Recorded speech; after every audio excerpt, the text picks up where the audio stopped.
Bienvenidos sean todos. El curso bíblico En busca de los tesoros del Antiguo Testamento les presenta el sexto tema, la belleza literaria del Antiguo Testamento, dictada por Iván Delgado, facilitador de talleres bíblicos de la Fundación Sobicaín. Bienvenidos a esta sección de su curso, que se la vamos a llamar la belleza en la sabiduría antigua. Primero vamos a definir un poco lo que es belleza. La belleza, según los filósofos, es la percepción que tiene el ser humano, y solamente el ser humano la tiene, porque es el único capaz de hacer abstracciones, para llegar a definir que la belleza es todo lo que nos causa placer. Este placer puede ser físico, puede ser visual, emocional o intelectual. En la Suma Teológica de Tomás de Aquino, él define lo bello como aquello que agrada a la vista, es decir, como aquello cuya contemplación es agradable. Para él definió tres conceptos de lo que es la belleza. La primera es la belleza inteligible, vinculada a la verdad y bondad moral. La segunda es la belleza natural, que la conseguimos en las plantas, en la creación, en un paisaje. Y la tercera es la belleza artificial, que es la fabricada por el hombre. Los monumentos, las obras de arte, los cuadros, pinturas, etc. Cuando en la Biblia nos referimos a la sabiduría antigua, nos referimos específicamente al Tanakh.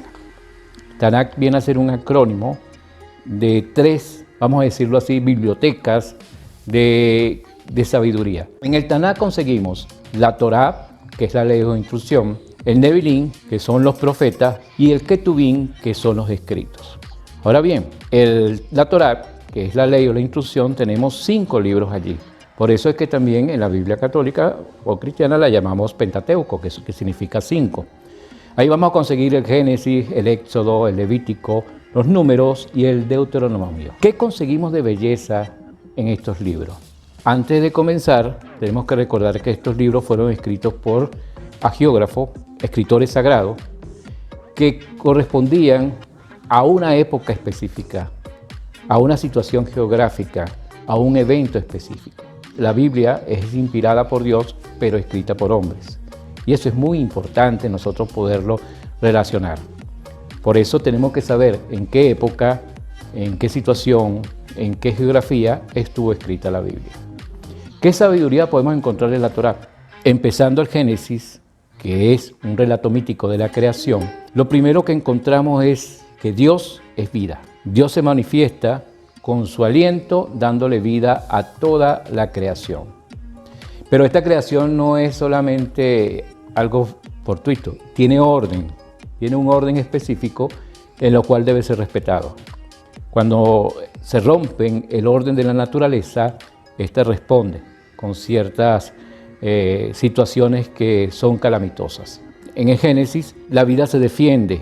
Dios castiga a Caín, hay problemas con las personas que transgreden las normas y por eso es importante. Dios es vida.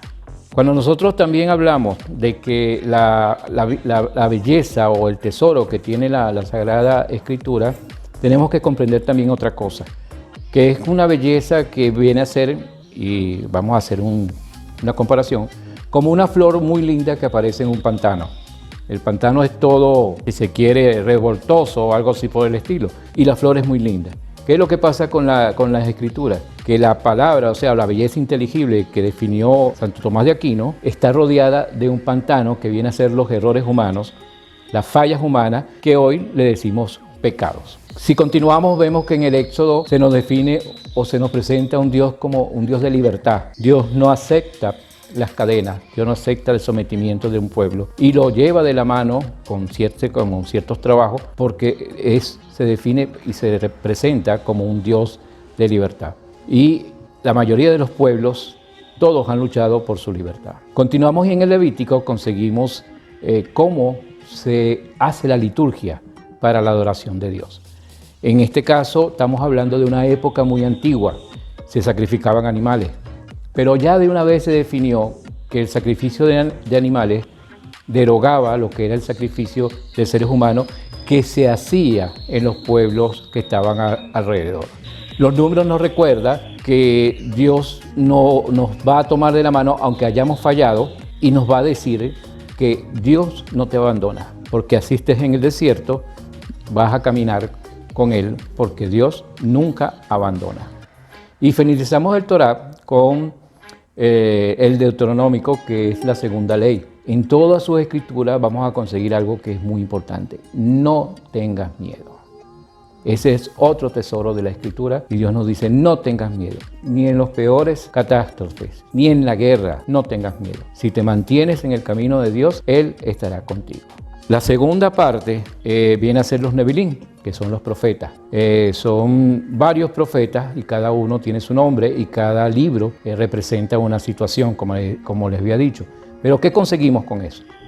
El tesoro que conseguimos en los profetas es que, a pesar de que estamos, vamos a decirlo así, en un rebaño en el cual cumplimos con la ley de Dios, eso no solamente es exclusivo al pueblo de Dios. También los gobernantes, la casa de Israel, los príncipes, los reyes, todos están sometidos a la ley de Dios. ¿Y qué pasaba? De que los profetas se levantaron, los profetas denunciaban cuando un príncipe o alguien poderoso castigaba al pueblo sin sentido, o hacía desmanes, banqueteaban, es una palabra que vamos a conseguir allí, o sea, estaban de fiesta en fiesta mientras el pueblo moría de hambre. Los profetas se levantaron y denunciaron. Eso, por supuesto, le trajo a ellos muchas consecuencias. Una de ellas, que todavía ocurre en nuestra época, es que si alguien denuncia algo, al poderoso no le va a gustar. Entonces, muchos profetas fueron desterrados, otros fueron muertos o simplemente desaparecidos. Realmente la labor del profeta era doble: anunciar el camino de Dios y denunciar cuando las cosas iban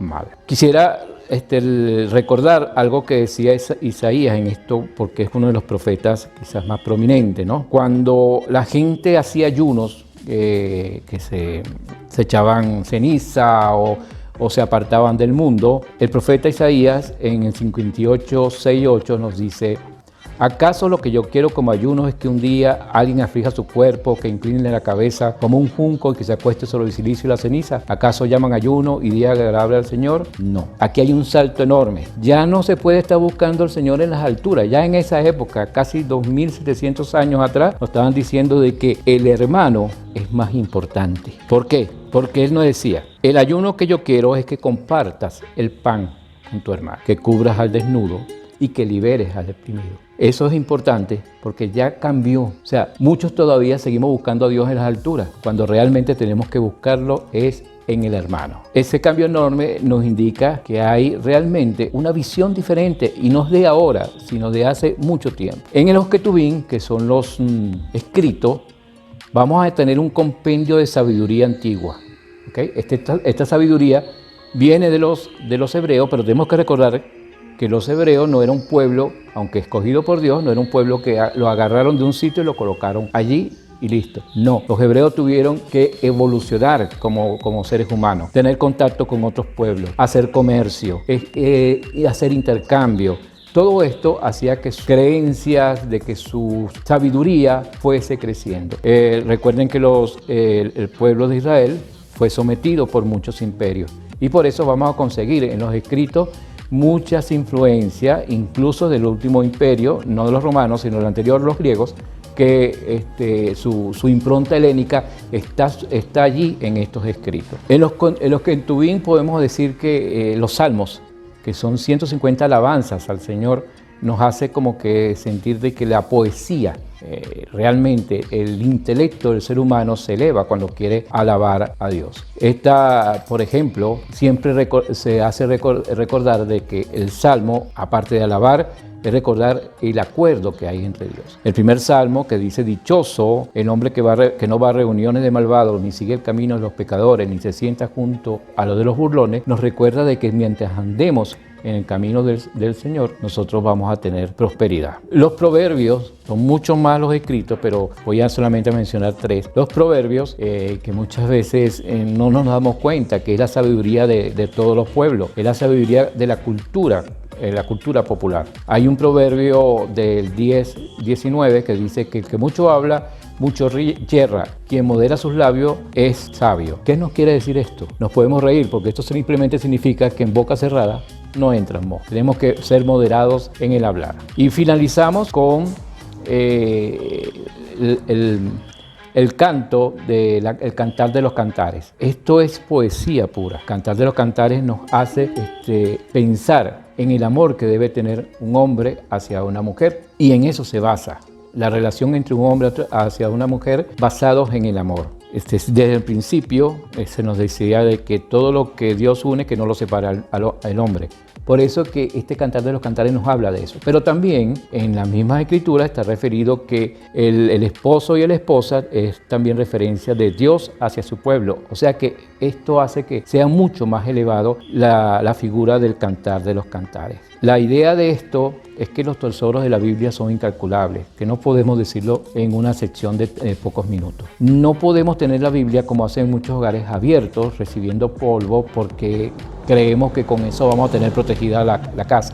No, la Biblia hay que leerla, hay que internalizarla, hay que estudiarla. De esa manera nosotros podemos tener la seguridad de que vamos a encontrar el camino. Quiero finalizar con la segunda de Timoteo 3:14-17, que nos dice: toda escritura es inspirada por Dios y útil para enseñar, para reprender, para corregir, para instruir en justicia, a fin de que el hombre de Dios sea perfecto, equipado para toda buena obra. Con esto quiero despedirme.